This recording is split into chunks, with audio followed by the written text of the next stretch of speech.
दुर्योधन जैसे ही जीता, खड़े होकर के आवाज लगाई उस दुशासन से, कही दुशासन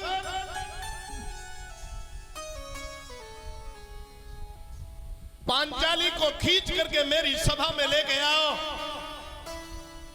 आज मुझे उससे बताना है कि अंधे के अंधाए या अंधे के अंधों को दिखता भी है। जाओ खींच करके लेके आओ, निवृत्त करने के बाद उसे मेरी जंघा पर बिठाओ। हुआ ऐसा,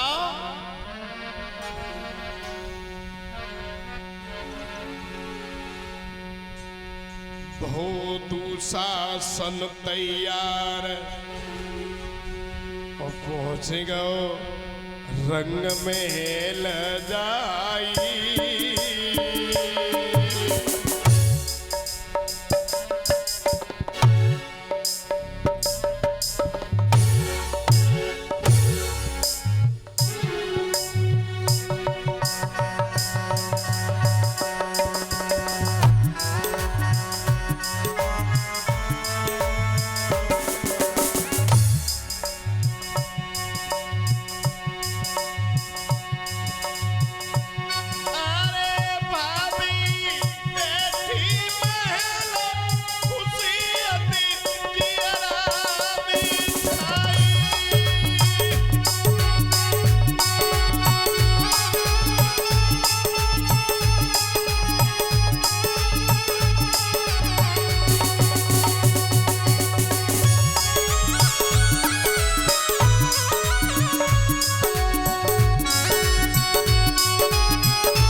सभा में पहुंचा,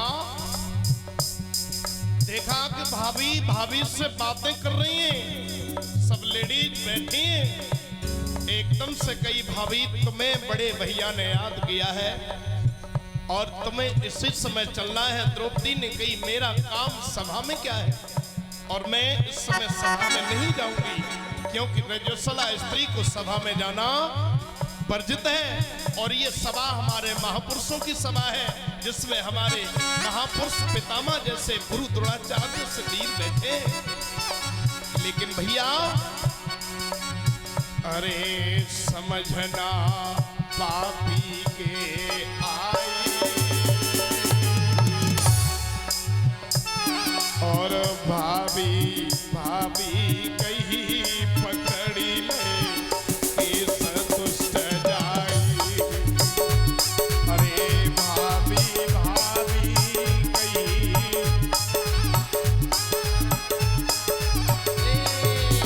भैया भाभी कहीं पकड़े ले इस दुष्ट जाई। भैया भाभी कहीं पकड़े ले इस दुष्ट जाई।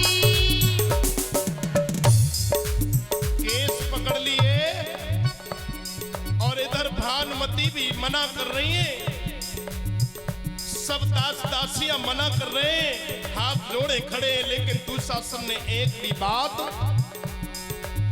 अरे खींच जब पुष्ट चलो भाई, आखिन में बहिरो नीर मात की हिलकी भरे आई। आखिन में बहिरो नीर मात की हिलकी भरे आई। आखिन में बहिरो नीर मात की हिलकी भरे आई।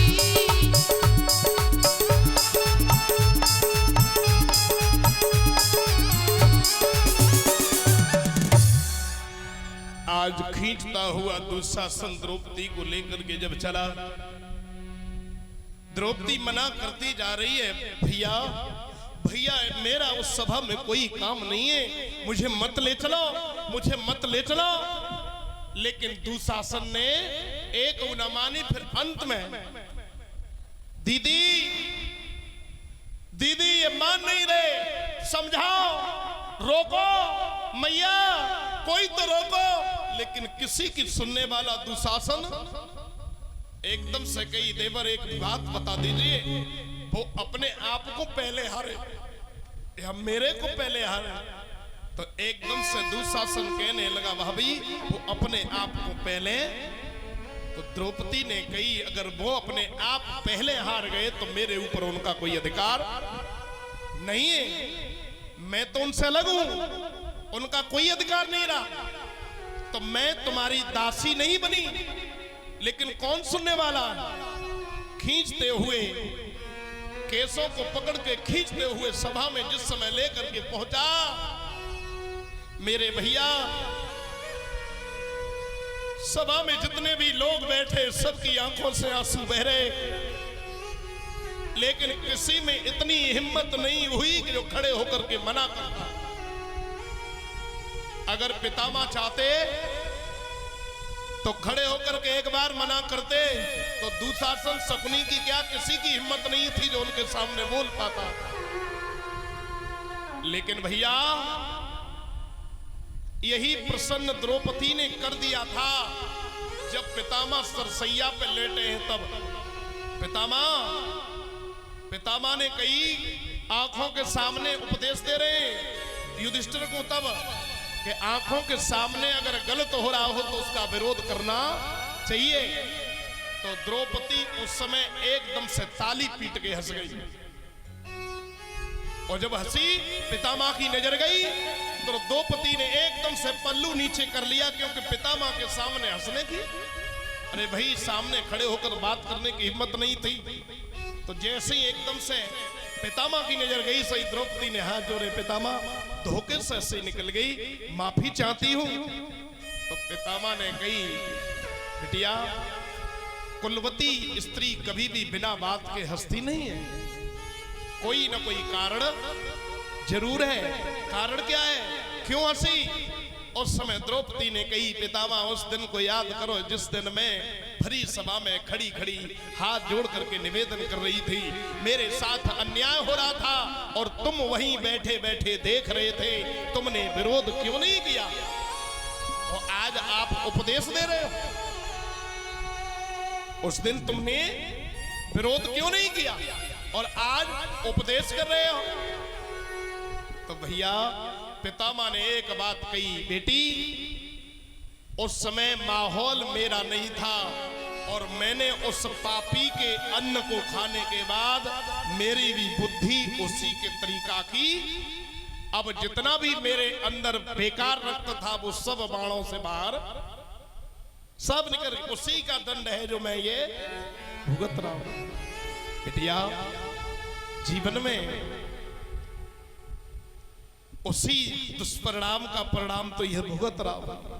आज वही बारी बारी से द्रौपदी सबके पास जाती हैं, सबसे विनती करती हैं, महाराज बचा लीजिए, बचा लीजिए, कोई तो है जो मेरी इज्जत बचा ले, कोई तो है, लेकिन कोई नहीं आया। जब दुनिया से हिम्मत हार गया इंसान, उस समय